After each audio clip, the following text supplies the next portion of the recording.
Welcome to Pindar Poetry. We hope you learned something new. You start now. Put your phone or laptop into airplane mode to meet airline rules and cut cellular noise. Once done, leave Wi-Fi off for a second, then verify battery and close streaming apps to reduce data needs. Make sure you have a payment card or airline account ready because the onboard portal often requires it. You do this to comply with rules while keeping radios available for the single permitted path to internet access on the aircraft. Once airplane mode is active, manually turn your device Wi-Fi back on. This is the only legal way to get internet in flight.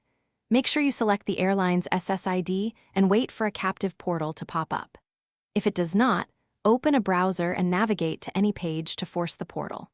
Log in with your frequent flyer or payment details, or buy a time or data pass. You do this because aircraft internet runs over the plane's Wi-Fi system, not cell towers. After connecting, test a lightweight web page or messaging app to confirm access.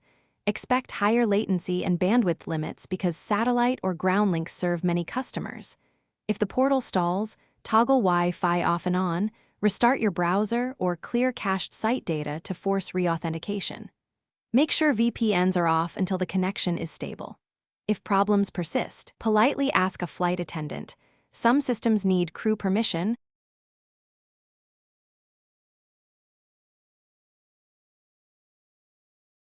Thanks for watching. Consider subscribing if we helped you.